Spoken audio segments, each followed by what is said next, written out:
The heart monitor was the only sound in the room, a steady rhythm proving that life goes on even when your world is ending. Adele Vance had just spent 12 hours in labor. She was exhausted, holding her newborn son, expecting a kiss on the forehead or a whisper of, "I love you." Instead, she heard the zipper of a designer briefcase. Her mother-in-law, Margaret, didn't hold the baby.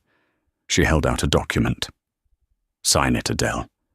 Liam is done waiting for you to be someone you're not."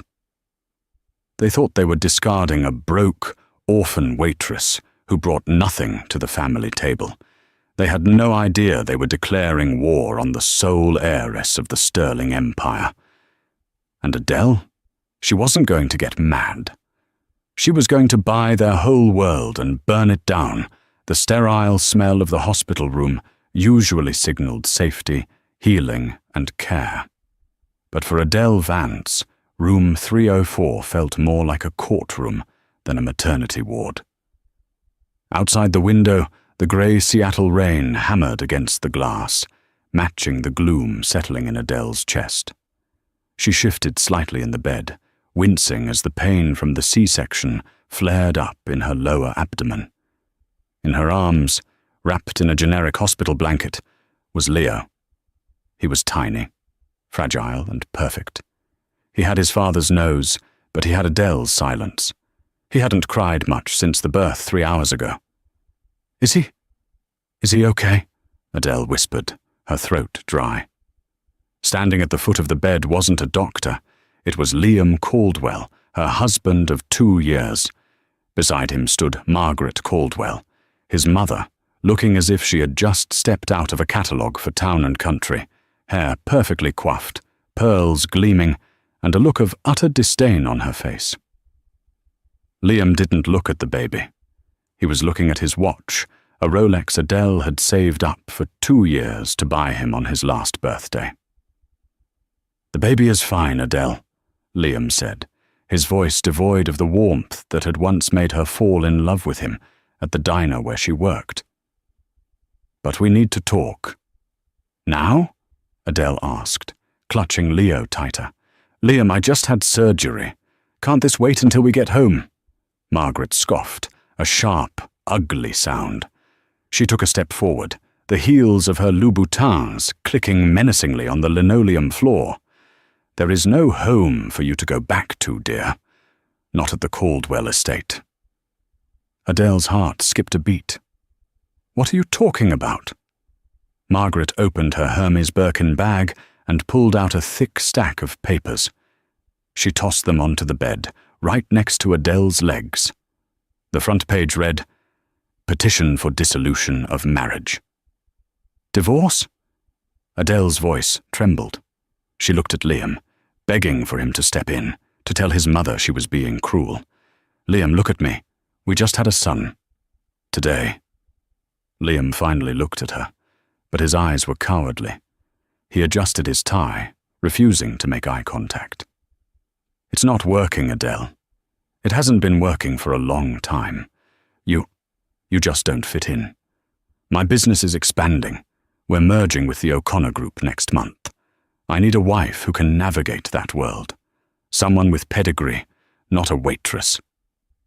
"I supported you," Adele said, her voice rising, ignoring the pain in her stitches.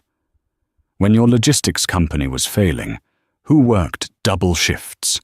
Who paid the rent on that studio apartment so you could keep the office open? I did." "And that was sweet," Margaret interrupted, her voice dripping with condescension. "But let's be realistic. Liam is a Caldwell. You are. Well, nobody knows who you are. An orphan from nowhere. We tolerated you because Liam was going through a rebellious phase. But now that there's a child involved, we can't have a Caldwell heir raised by someone so common." "Common?" Adele felt a laugh bubbling up, a hysterical, dangerous laugh. If they only knew. If they only knew that the orphan from nowhere was actually Adele Sterling, the granddaughter of Arthur Sterling, the oil and tech tycoon who practically owned half of Texas. She had left that life 5 years ago because she wanted to be loved for herself, not her checkbook. She wanted to find a man who would love Adele the waitress, not Adele the heiress. She thought she had found that in Liam. "You're kicking me out?" Adele asked, her voice turning eerily calm. "With a newborn?" "We aren't monsters," Liam said quickly, pulling an envelope from his jacket pocket. "There's $5,000 in here. Cash. It's enough for a deposit on an apartment and some supplies. As for the boy," he glanced at Leo, "you can keep full custody. I'll sign away my rights. I can't have a child dragging down the merger deal. Sarah doesn't like kids." The heir left the room. "Sarah?" Adele whispered. "Sarah Miller, your ex-girlfriend from college?" Margaret smiled, a shark-like grin. "Sarah is a sophisticated woman. Her father owns the shipping docks Liam needs. They've been reacquainting themselves over the last 6 months. They make a power couple, Adele. You make Liam look like a charity case." It all clicked. The late nights at the office, the new passwords on his phone, the coldness in bed. He hadn't been working to save the company. He had been securing his next branch to swing to. Adele looked down at the divorce papers. Then she looked at the envelope of cash, $5,000. To the old Adele, the waitress, that was a lot of money. To the real Adele, that wasn't even the cost of the handbag Margaret was holding. "You want me to sign these now?" Adele asked. "Immediately," Margaret said, clicking a gold pen and holding it out. "Sign and we leave. You can wallow in peace. Don't sign, and my lawyers will make sure you don't get a dime, and we'll drag this out until you're homeless." Adele looked at Liam one last time. "You're giving up your son, Liam, for a merger." "I'm securing my future," Liam said coldly. "Sign the papers, Adele." Adele shifted Leo to her left arm. She took the pen with her right hand. Her hand didn't shake. The sadness was evaporating, replaced by a cold, hard rage, the kind of rage that built empires. She signed her name. Adele Vance. "Good girl," Margaret sneered, snatching the papers back. "Now the nurse said you're being discharged tomorrow morning. Do not come to the house. Your things have already been packed and left at the Motel 6 on Route 9. The key is at the front desk." "Goodbye, Adele," Liam said, turning his back on his wife and son. He didn't look back. The door clicked shut. Adele sat in the silence for a long minute. Then she looked down at Leo, who was sleeping peacefully, unaware that his father had just sold him for a shipping contract. "Don't worry, my little lion," Adele whispered, kissing his forehead. "They think they broke us, but they just freed us." Adele reached for her bedside table. She picked up her old, cracked smartphone. She dialed a number she hadn't called in 5 years. It rang once, twice. "Sterling Residence, this is James speaking," a refined British voice answered. "James," Adele said, her voice cracking slightly before steeling itself. "It's Adele. Tell grandfather I'm coming home. And James, tell him to prepare the jet. I have some business to take care of in Seattle before I leave." The rain had turned into a torrential downpour by the time Adele checked out of the hospital the next morning. She stood under the awning of the hospital entrance, Leo strapped securely in a car seat she had to buy from the hospital gift shop at a premium. She wore sweatpants and a hoodie. She looked like exactly what Margaret said she was. A struggling single mother. A black sedan pulled up to the curb. It wasn't a taxi. It was a sleek, armored Mercedes-Maybach S-Class with tinted windows so dark they looked like ink. The driver, a mountain of a man in a tailored suit, stepped out. He held a large black umbrella and walked toward her with purpose. Bystanders watched, confused. Why was a car worth $500,000 picking up a woman in grey sweatpants? "Miss Adele," the man said, bowing his head slightly. "I am Marcus. James sent me." "Thank you, Marcus," Adele said. "Please take the bag." He gently took her duffel bag and opened the rear door. The interior smelled of rich leather and fresh espresso. As Adele slid into the back seat, the warmth of the heated seats seeped into her aching bones. Sitting across from her, holding a tablet, was a man in his 60s with silver hair and wire-rimmed glasses. He wore a three-piece suit that cost more than Liam's entire car. "James," Adele breathed, tears finally pricking her eyes. "Miss Adele," James said, his voice soft. He reached out and squeezed her hand. "Welcome back." "And this must be Master Leo." "He's perfect, James, and his father didn't want him." James's expression hardened. "His father is a fool. Your grandfather is ecstatic. He's already ordered the nursery in the East Wing to be renovated. However," James tapped the tablet, "he is also furious. When you told us you were marrying a humble man, we respected your wish for privacy. We didn't know you were marrying a vulture." "I was blind," Adele admitted, looking out the window as the car glided through the Seattle streets. "I thought love was enough. I played the role of the supportive wife. I cooked, I cleaned, I pinched pennies, and they treated me like dirt." "We have run a background check on the Caldwell family business," James said, swiping on the screen. "Caldwell Logistics. Mid-sized. Struggling with debt. Their liquidity is low. They are banking entirely on a merger with O'Connor Shipping to save them from bankruptcy." Adele's eyes narrowed. "The merger? Liam said it's happening next month." "Correct. They are hosting a grand gala this Friday night at the Ritz-Carlton to announce the partnership and celebrate Liam's engagement to Sarah Miller. It seems he didn't waste any time." "Friday?" Adele asked. "That's 3 days from now." "Yes." "James," Adele said, a dark plan forming in her mind. "Does Sterling Corp still have that investment arm? The one that buys distressed assets?" "Vanguard Holdings?" "Yes, Miss Adele. It's one of your grandfather's most aggressive subsidiaries. You are technically the majority shareholder of it, though you've never exercised your power." "I want to exercise it now," Adele said. "Who holds the debt for Caldwell Logistics?" James tapped a few keys. "It looks like First National Bank holds their commercial loans, about $4 million. They are behind on payments." "Buy the debt," Adele said instantly. "Buy it all. I want to own every cent Liam owes." James raised an eyebrow, a small smile playing on his lips. "Consider it done. And regarding the O'Connor Group?" "Sarah Miller's father owns it," Adele recalled. "Frank Miller. He's a snob, just like Margaret. He only cares about money and status. If he thinks Liam is a rising star, he'll sign the deal." "So we show him Liam is a falling star?" James asked. "No," Adele shook her head. "We let them think they've won.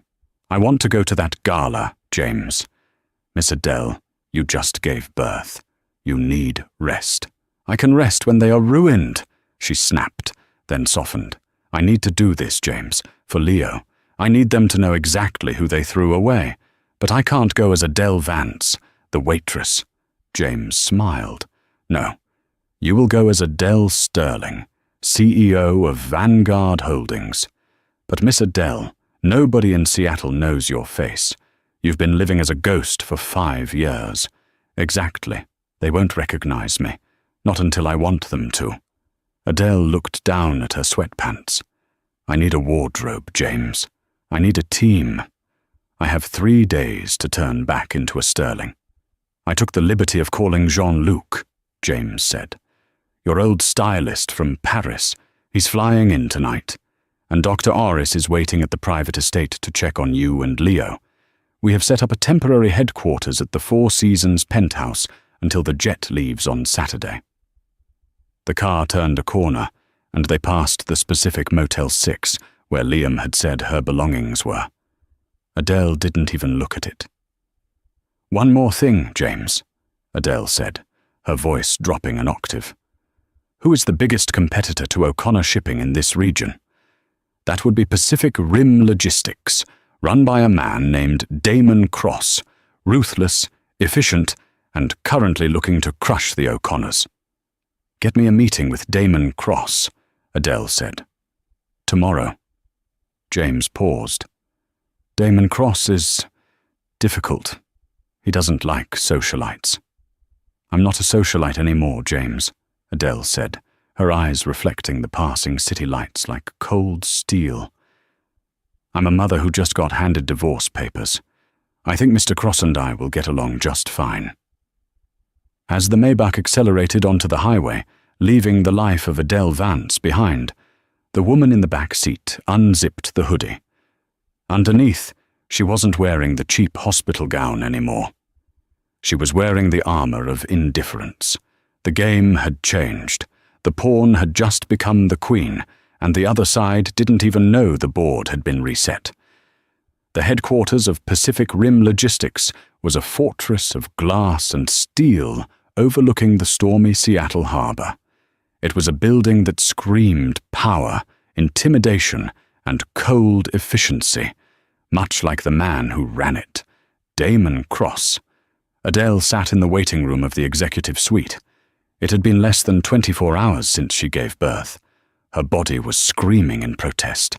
Every movement sent a sharp jolt of pain through her midsection, reminding her of the C-section stitches. She had taken painkillers, but the adrenaline was doing the heavy lifting. She was no longer wearing sweatpants. Jean-Luc, her stylist, had worked a miracle in 3 hours. Adele was dressed in a tailored white power suit that cost more than Liam's car. It was crisp, sharp, and hid the post-pregnancy bandages perfectly.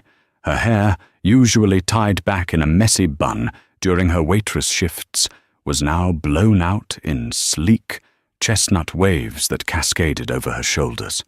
She wore oversized dark sunglasses to hide the fatigue in her eyes. "Mr. Cross will see you now," the assistant said, eyeing Adele with curiosity. "Though I must warn you, he only has 10 minutes. 10 minutes is all I need," Adele said, standing up. She fought the urge to wince. She walked smoothly, channeling the etiquette lessons her grandfather had forced upon her as a child. Damon Cross didn't look up when she entered. He was standing by the floor-to-ceiling window, looking out at the cranes moving containers on the docks. He was tall, with broad shoulders and a sharp, angular jawline covered in a day's worth of stubble. He radiated an intense, predatory energy. "You're the representative from Vanguard Holdings?" Damon asked, his voice deep and gravelly. He finally turned. His eyes were a piercing blue, analyzing her like a balance sheet. He paused. "You look familiar." "I have a generic face," Adele lied smoothly, taking a seat without being offered one. "My name is Adele, and I'm here to offer you the head of O'Connor Shipping on a silver platter." Damon chuckled, a dry, humorless sound. He walked over to his desk and sat down, leaning back. "Bold. O'Connor is about to merge with Caldwell Logistics. Once that happens, their combined fleet will rival mine. Why would a massive investment firm like Vanguard care about a local shipping war?" "Because Vanguard doesn't like bad investments," Adele said, placing a folder on his desk. "And we just bought the debt of Caldwell Logistics." Damon's eyes flickered. He sat up straighter. "You own Liam Caldwell's debt?" "Every penny. $4 million in commercial loans. And we also know that Frank Miller, Sarah's father, is leveraging his own assets to fund this merger. If Caldwell defaults, O'Connor takes a hit. A big one." And you're going to call in the debt, Damon realized, a slow smile spreading across his face. You're going to bankrupt the groom before the wedding. I'm going to do more than that, Adele said, her voice dropping to a whisper. I'm going to let them announce the merger. I'm going to let their stock price jump. And then, at the height of their celebration, I'm going to pull the rug out. I want their reputation destroyed, not just their bank accounts. Damon studied her for a long moment. This feels personal, Adele. Business is usually about profit. This tastes like revenge.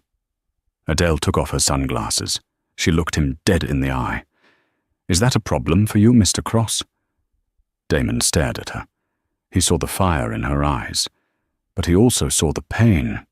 He noticed the slight tremble in her hand that she was trying to hide. You look like you should be in a hospital, Damon observed astutely. I had a baby yesterday, Adele said bluntly. Damon, for the first time, looked shocked. Yesterday? And you're here, plotting corporate warfare?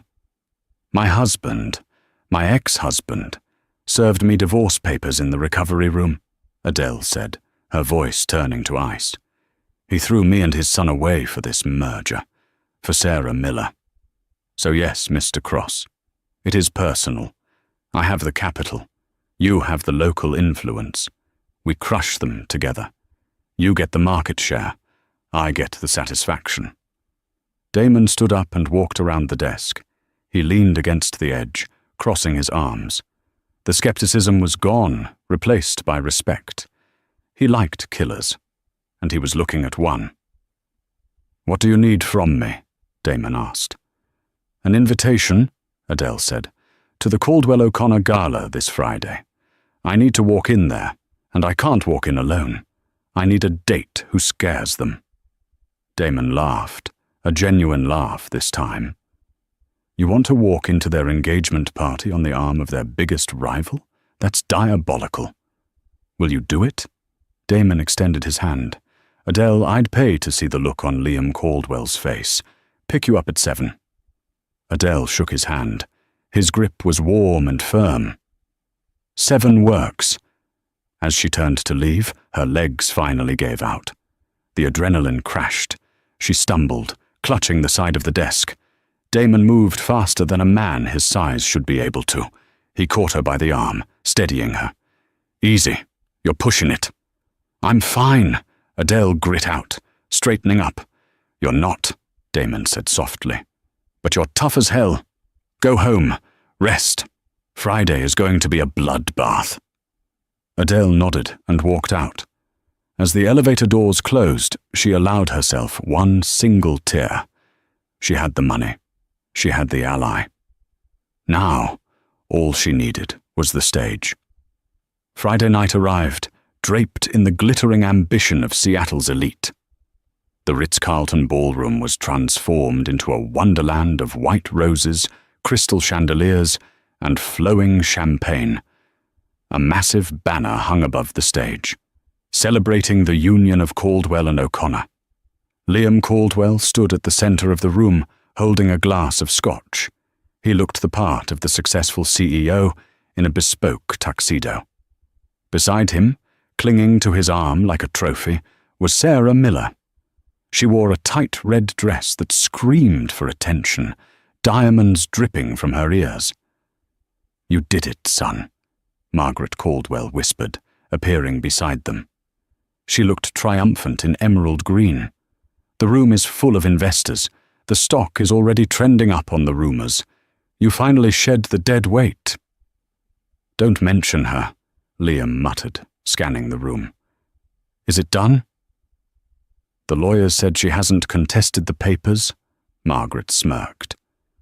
She took the 5,000 and ran. Probably back to whatever trailer park she crawled out of. We're safe, Liam. You're free, Sarah giggled, sipping her champagne. Poor thing.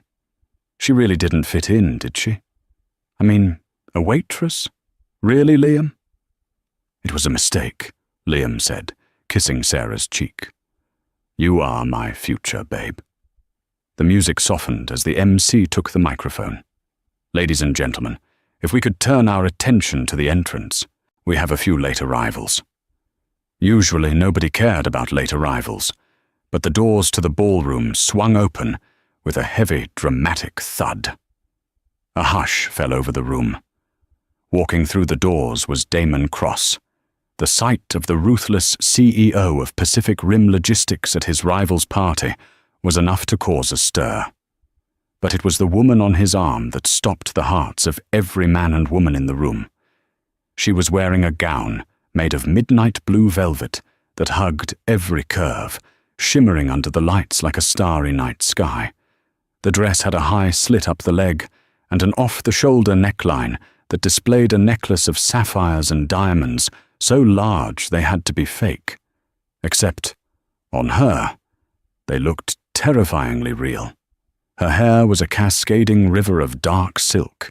Her makeup was fierce, accentuating eyes that burned with cold fire. She walked with the grace of a queen and the danger of a loaded gun. "Who is that?" Sarah whispered, her jealousy flaring instantly.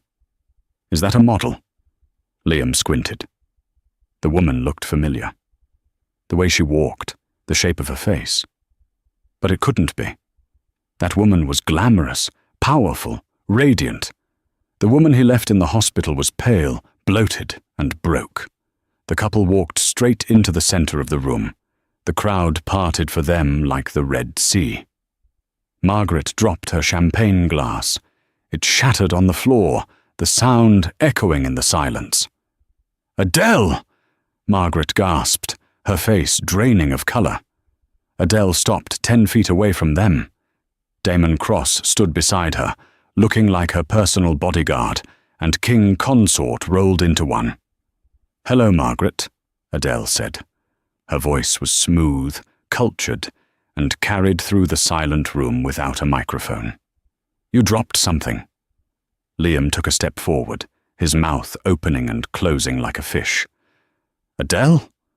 What are you doing here? How did you get in?" "I walked in," Adele said, smiling, a smile that didn't reach her eyes. "Damon was kind enough to escort me. We have business to discuss." "Business?" Sarah laughed nervously, stepping between Liam and Adele. "You're a waitress. You're here to serve drinks? Or did you spend that alimony check on a rental dress?" The crowd murmured. Some laughed. Adele didn't blink.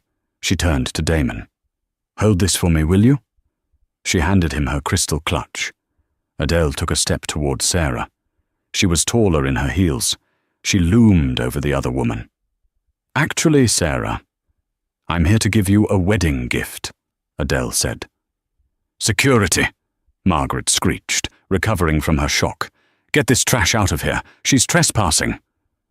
2 security guards started to move forward, but Damon Cross held up a hand.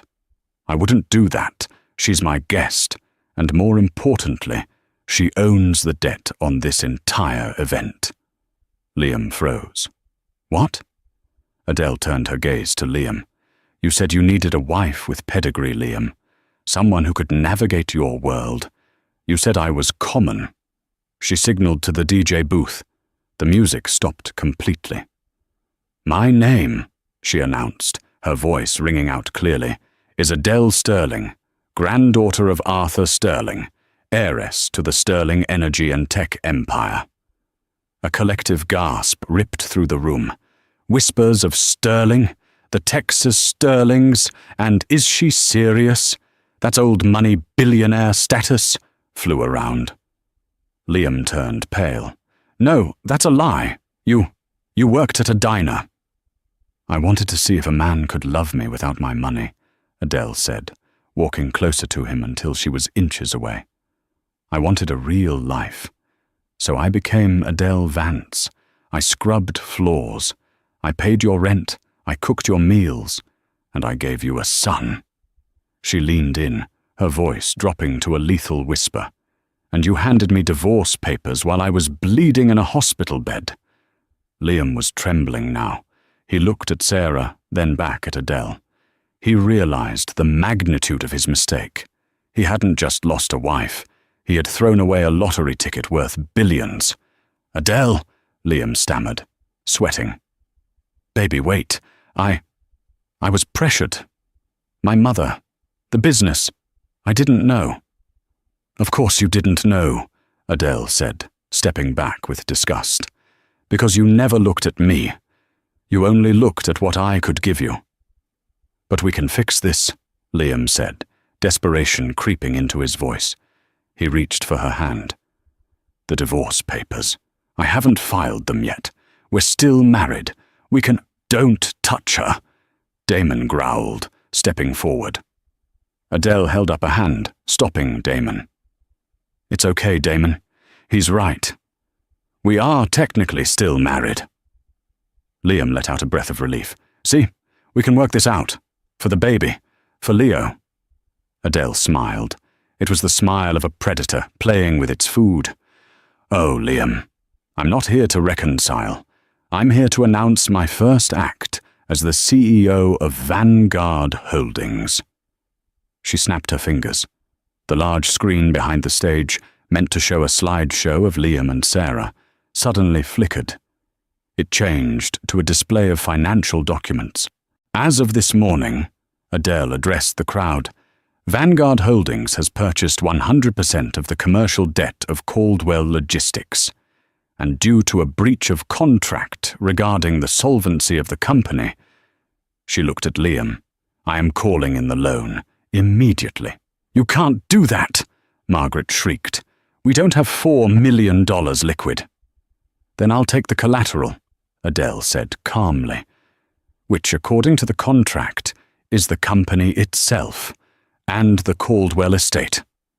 She looked around the opulent ballroom. "Ladies and gentlemen," Adele said, "enjoy the champagne, but I'm afraid the party is over, because as of this moment, Liam Caldwell is bankrupt." The room erupted into chaos. Investors were pulling out their phones. Sarah Miller yanked her arm away from Liam as if he were on fire. "You're broke," Sarah hissed. "You told me you had it handled." I, Liam stammered. Adele turned to walk away, Damon at her side. She paused and looked back at her ex-husband, who was now standing amidst the ruins of his life.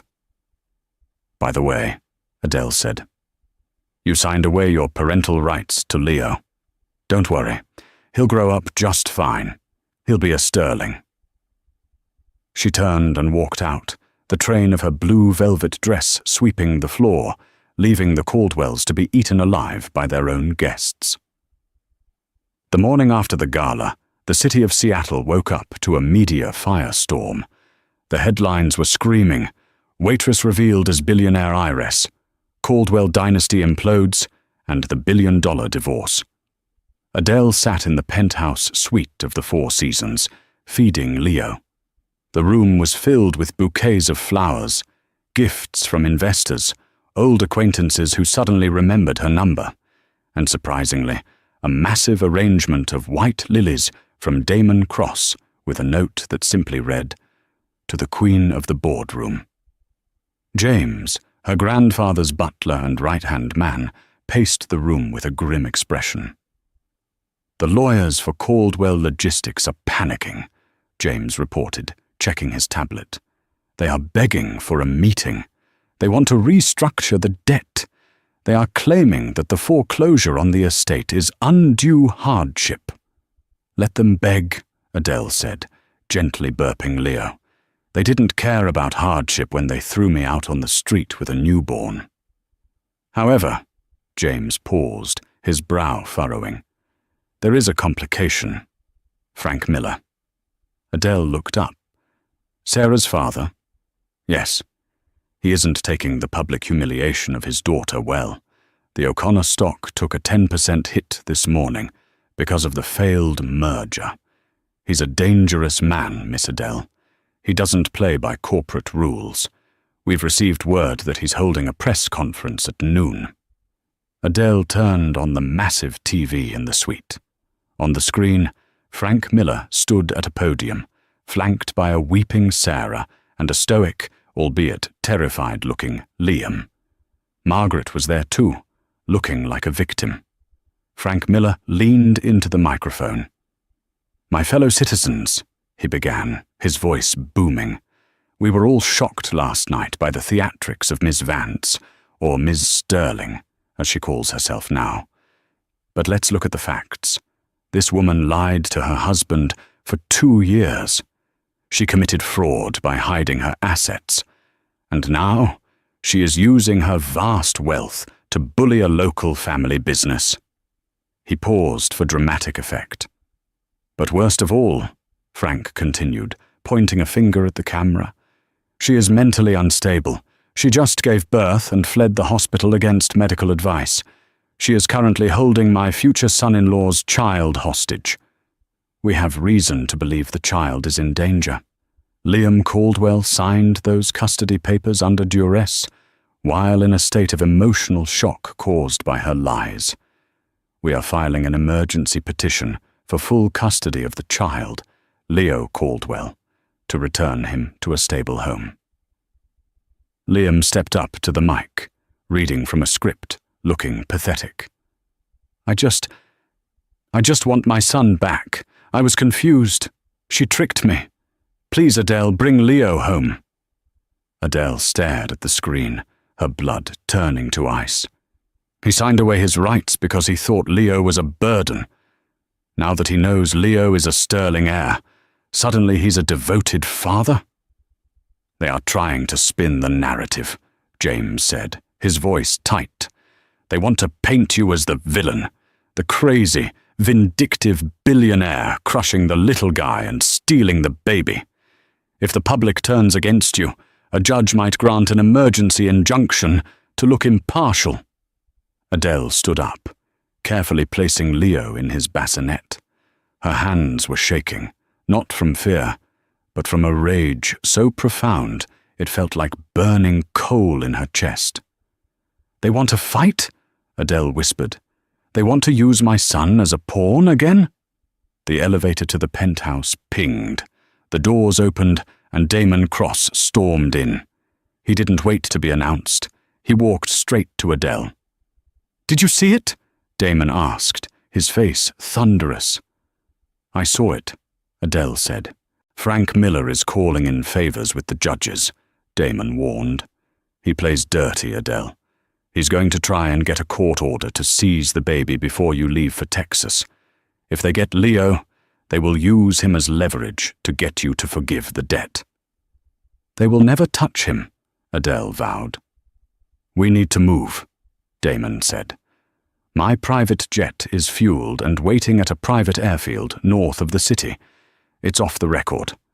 If we take your grandfather's jet, the press will be swarming the main airport. They'll block the runway with cameras." Adele looked at Damon. They had known each other for 3 days. But in this world of sharks, he was the only one showing her teeth to the enemy. Not at her. "Why are you helping me, Damon?" Adele asked. "You got what you wanted. The Caldwells are ruined. O'Connor is damaged." Damon looked at Leo sleeping in the bassinet, then back at Adele. His hard expression softened, just a fraction. "I had a sister. She married a man like Liam. He took everything from her. I couldn't save her, but I can help you save him." He nodded at the baby. Adele nodded. She trusted him. "James, pack everything. We leave in 10 minutes. We're going to Texas." But as they packed, across town in a dimly lit office, Frank Miller was hanging up a phone.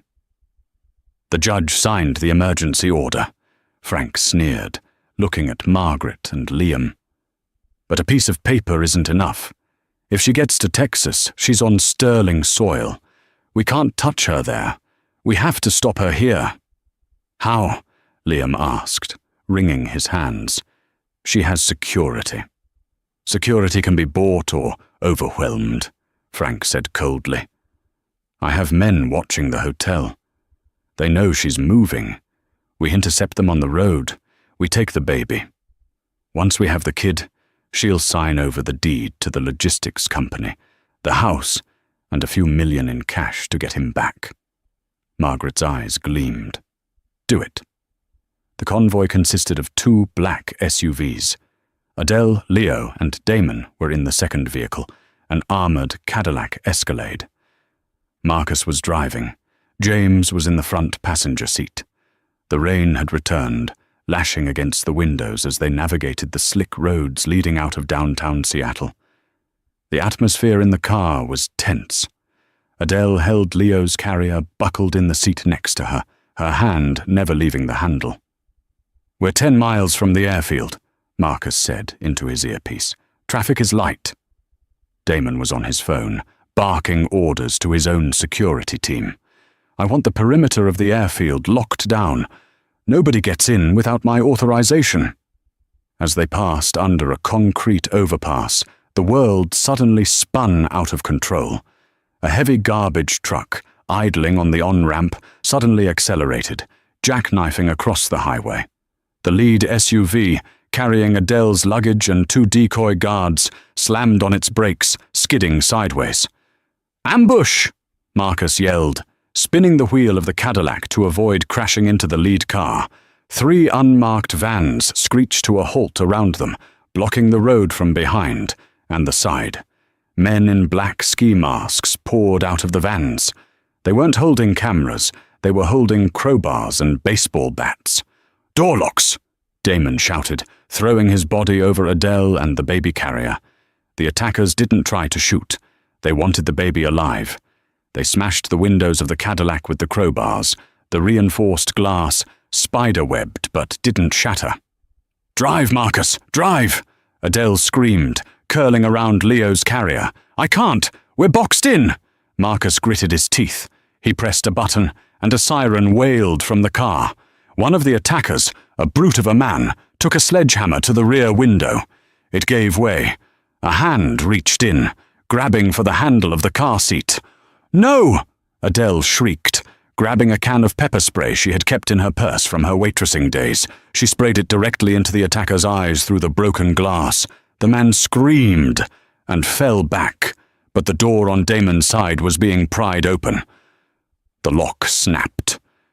Damon didn't hesitate. He kicked the door open, sending the attacker flying backward. "Stay inside," he ordered Adele. Damon Cross, the CEO in a 3-piece suit, stepped out into the rain and became a brawler. He engaged 2 of the men, fighting with a brutal efficiency. He took a bat to the ribs but didn't go down. He disarmed one man and used the bat to sweep the legs of another. Marcus had leaped out of the driver's seat, drawing his legal firearm. Get back, or I shoot." The attackers hesitated. They were hired thugs, not soldiers. They weren't paid to die. Suddenly, a black sedan sped through the gap in the traffic, drifting around the garbage truck. It was Frank Miller's car. Liam was in the passenger seat. Liam rolled down the window. "Just grab the kid, forget the woman." Adele saw him. She saw the father of her child directing men to attack them. Something inside her snapped. The fear vanished, replaced by the cold fury of a Sterling. She unbuckled the carrier, handed Leo to James, who was crouching in the footwell, and stepped out of the car into the rain. "Adele, get back inside!" Damon yelled, grappling with a thug. Adele ignored him. She walked toward Frank Miller's car, oblivious to the chaos around her. She looked like a vengeful spirit. One of the thugs tried to grab her. Marcus fired a warning shot into the air. The thug froze. Adele walked right up to the passenger window. Liam looked at her, his eyes wide with terror. He saw the look on her face. It wasn't the look of a victim. It was the look of an executioner. "You want my son?" Adele screamed over the rain. She slammed her hand against the car door. "You come and take him, Liam! You coward! You come out here and fight me for him!" Liam shrank back into his seat. He wouldn't get out. Police sirens began to wail in the distance. The attackers heard them. "Cops, let's go!" one of them shouted. The thugs scrambled back into their vans. Frank Miller cursed, slamming his hand on the dashboard. "Abort! Go!" Frank's driver floored it, the sedan screeching away, leaving the thugs to scatter. Damon leaned against the escalade, breathing hard, holding his ribs. Rainwater dripped from his hair, mixing with a small cut on his forehead. Adele stood in the middle of the road, watching Liam's car disappear. She was soaked, her expensive suit ruined, but she stood tall. Damon limped over to her. He didn't say anything. He just took off his suit jacket and draped it over her shoulders. "Are you okay?" he asked, his voice rough. Adele looked up at him. She touched the cut on his forehead. "You're bleeding." "I've had worse," Damon said. "Leo?" "Safe," Adele said. She looked back at the car where James was holding the crying baby. Adele turned back to the direction Liam had fled. Her eyes were dry, but they burned. "That wasn't just a custody dispute," Adele said, her voice trembling with rage. "That was an act of war. They tried to take him by force." "They're desperate," Damon said. "Desperate men do stupid things." "They won't get another chance," Adele said. "James, call my grandfather. Tell him to have the legal team waiting at the airstrip in Texas, and tell him to wake up the governor." "The governor?" Damon raised an eyebrow. "I'm done playing with local courts," Adele said, walking back to the car. "I'm going to have Frank Miller and Liam Caldwell charged with attempted kidnapping, assault, and conspiracy. I'm going to bury them so deep under the prison they'll need a telescope to see the sunlight." She paused at the car door and looked at Damon. "You fought for us." "I told you," Damon said, a ghost of a smile on his lips. "I don't like bullies." "Come to Texas with me," Adele said impulsively. "You're hurt, and I don't think I want to do this next part alone." Damon looked at his city, then at the woman who was turning his world upside down. "I have a board meeting on Monday," Damon said. Then he shrugged. "They can reschedule. Let's go to Texas." As the police cars finally arrived, the battered Cadillac was already moving, speeding toward the airfield. The battle in Seattle was over. The war in Texas was just beginning, and Adele Sterling was bringing the thunder home. The Sterling estate in Texas was not just a home. It was a kingdom. Spanning 3,000 acres, it had its own zip code, a private airstrip, and security that rivaled the Secret Service. When the Gulfstream G650 touched down on the private runway, Arthur Sterling was waiting on the tarmac. He was 80 years old, sitting in a wheelchair, but his eyes were as sharp as a hawk's. He held a cane topped with a silver eagle. Adele descended the stairs, Leo strapped to her chest. She looked exhausted, her hair wind-blown from the tarmac, but she held her head high. Damon followed her, limping slightly, a bandage on his forehead. "Grandfather," Adele said, leaning down to kiss the old man's cheek. "You're late," Arthur grumbled, though his eyes were wet with tears. He looked at the bundle on her chest. "And this is him? The little lion?"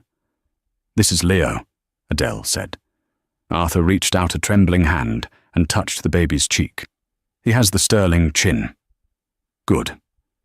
We'll need that stubbornness." Arthur then looked at Damon. "And who is this? The bodyguard?" "This is Damon Cross," Adele said. "He saved us, grandfather. He took a crowbar for Leo." Arthur eyed Damon up and down. "Cross? Pacific Rim Logistics. I tried to buy your company in the 90s.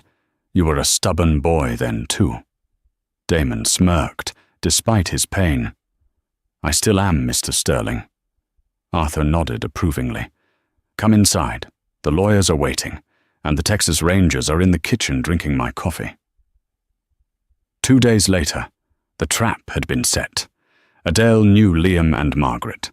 They were greedy, but they were also cowards. After the failed kidnapping attempt in Seattle, they had gone to ground.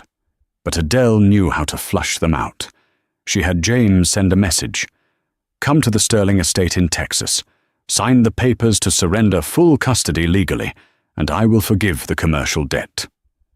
It was a lie, of course, but it was the only bait they couldn't resist. At noon, a rental car drove up the mile-long driveway, lined with oak trees. It stopped in front of the main mansion, a colossal structure of white stone and pillars. Liam, Margaret, and their lawyer stepped out. They looked small against the backdrop of such immense wealth. Margaret was clutching her pearls, looking around nervously at the armed security guards patrolling the grounds. Liam looked like a man walking to the gallows, pale and sweating. They were escorted into the grand library. The room was 2 stories high, filled with thousands of books and smelling of old money. Adele sat behind a massive mahogany desk. She wore a white dress, simple but elegant. She looked like an angel of vengeance. Damon stood to her right, leaning against the fireplace. Arthur Sterling sat in his wheelchair to her left. "You actually came," Adele said softly as they entered. "We want this over," Liam said, his voice cracking. He refused to look at Damon. "We brought the custody release forms. We sign and you wipe the debt. That was the deal." Margaret stepped forward, trying to regain her composure. "And we want a non-disclosure agreement. We don't want anyone knowing about the misunderstanding on the highway." "Misunderstanding?" Damon laughed darkly.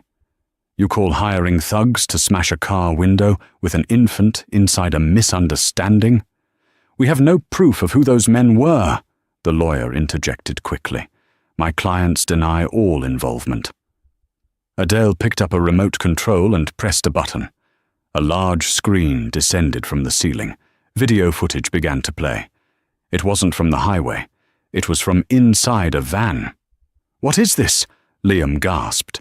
"Frank Miller's driver was very eager to cut a deal to avoid jail time," Adele said calmly. "He had a dash cam recording the interior." "Turn up the volume, James." On the screen, Liam's voice rang out clear as day. "Just grab the kid. I don't care if you have to hurt the mother. Just get the baby so we have leverage." The color drained from Liam's face. He looked like he was going to vomit. That's not legal," Margaret stammered. "You can't use that." "I don't need to use it in a civil court, Margaret," Adele said, standing up, "because this isn't a negotiation." She slammed her hand on the desk. "You handed me divorce papers when I was vulnerable. You threw me away. I accepted that. But then you came for my son. You threatened his life." Adele pointed to the double doors at the back of the room. The doors opened. 4 officers in cowboy hats and badges stepped in. The Texas Rangers. "Liam Caldwell, Margaret Caldwell," the lead officer said, stepping forward with handcuffs. "You are under arrest for conspiracy to commit kidnapping, child endangerment, and solicitation of assault." "No!" Margaret shrieked as the officer grabbed her wrists. "I am a Caldwell. You can't do this." "In Texas, ma'am, we don't care who you are," the ranger drawled, clicking the cuffs tight. Liam didn't fight. He collapsed to his knees, sobbing, "Adele, please! I'm his father! Please!" Adele walked around the desk. She stood over him. "You're not a father, Liam," she said coldly. "You're a donor, and you're a bad investment." She leaned down. "I'm keeping the logistics company, by the way. I'm turning it into a charitable foundation for single mothers. I'm naming it the Leo Foundation. Every penny you ever worked for will go to helping women you thought were beneath you." "Take them away," Arthur Sterling commanded, waving his hand as if swatting away flies. As they were dragged out of the library, screaming and crying, the silence that followed was heavy but peaceful. Adele let out a long breath she felt like she had been holding for days. She sagged against the desk. Damon was there instantly, his hand on her shoulder. "It's over, Adele." "Is it?" she asked, looking up at him. "Frank Miller was arrested in Seattle an hour ago," Damon confirmed. His shipping empire is being seized by the SEC. They are done, all of them. Arthur Sterling tapped his cane on the floor. Good.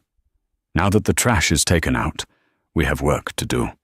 Adele, you have a company to run, and I have a great-grandson to spoil, but first— The old man looked at Damon. Mr. Cross, do you intend to stay in Texas, or are you running back to Seattle?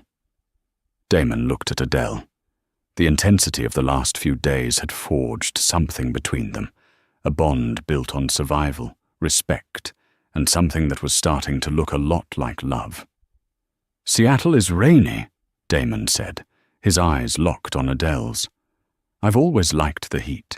Adele smiled, a genuine warm smile that reached her eyes for the first time since the hospital. She reached out and took Damon's hand. Welcome to the family, Damon, she whispered. Outside, the sun was setting over the vast Texas horizon, painting the sky in shades of gold and violet. Adele Vance, the waitress, was gone.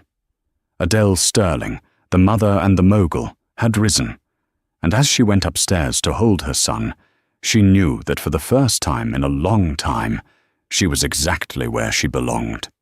Wow, talk about karma hitting back like a freight train. Adele went from a hospital bed with nothing but a broken heart to owning the very people who tried to destroy her. It just goes to show that you should never underestimate someone based on their current situation. Liam and Margaret learned the hard way that when you play with fire, you don't just get burned, you get incinerated. But here is the real question for you guys. If you were in Adele's shoes, would you have forgiven Liam for the sake of the baby? Or was she right to send him to prison? I want to see your answers in the comments below. If you enjoyed this story of revenge and redemption, please smash that like button.